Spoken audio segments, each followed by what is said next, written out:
I have to tell you, I'm both challenged and excited. My excitement is I get a chance to give something back. My challenge is the shortest seminar I usually do is 50 hours. And I'm not exaggerating. I do weekends, and what I do more than that, obviously, coach people, but I'm into immersion. Because how'd you learn language? You didn't learn it by just learning principles. You got in it, and you did it so often that it became real. And the bottom line of why I'm here, besides being crazy mofo, is that I'm really in a position, I'm not here to motivate you, obviously. You don't need that. And a lot of times, that's what people think I do, and it's the furthest thing from it. What happens, though, is people say to me, well, I don't need any motivation. And I say, well, that's interesting. That's not what I do. I'm the why guy. I want to know why you do what you do. What is your motive for action? What is it that drives you in your life today, not 10 years ago, or are you running the same pattern? Because I believe that the invisible force of internal drive activated is the most important thing in the world. I'm here because I believe emotion is the force of life. All of us here have great minds. You know, most of us here have great minds, right? I don't know if I'm in the category, but we all know how to think. And with our minds, we can rationalize anything. We can make anything happen. We can, I agree with what was described a few days ago about this idea that people work in their self-interest. But we all know that that's bullshit at times. You don't work in your self-interest all the time. Because when emotion comes into it, the wiring changes in the way it functions. And so it's wonderful for us to think intellectually about how the life of the world is, and especially those who are very smart. We can play this game in our head, but I really want to know what's driving you. And what I'd like to maybe invite you to do by the end of this talk is explore where you are today for two reasons. One, so that you can contribute more.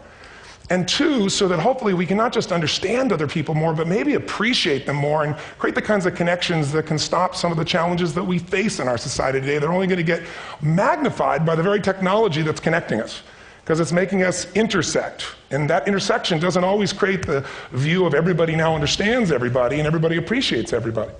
So I've had an obsession basically for 30 years. And that obsession has been what makes the difference in the quality of people's lives? What makes a difference in their performance? Because that's what I got hired to do. I got to produce the result now. That's what I've done for 30 years.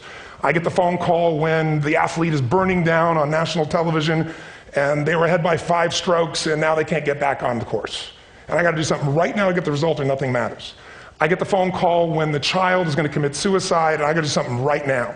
And in 29 years, I'm very grateful to tell you I've never lost one in 29 years. It doesn't mean I won't someday, but I haven't done it. And the reason is an understanding of these human needs that I want to talk to you about. So when I get those calls about performance, that's one thing, like how do you make a change?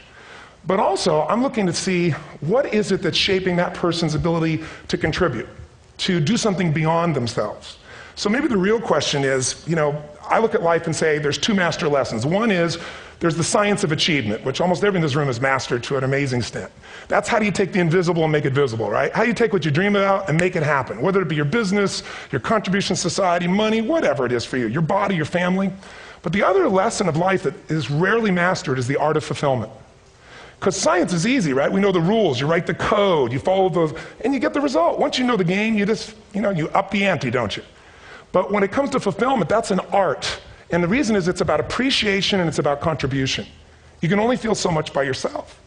So I've had an interesting laboratory to try to answer the question of the real question, which is what's the difference in somebody's life if you look at somebody like those people that you've given everything to, like all the resources they say they need. You gave them not a $100 computer, you gave them the best computer. You gave them love, you gave them joy, you were there to comfort them.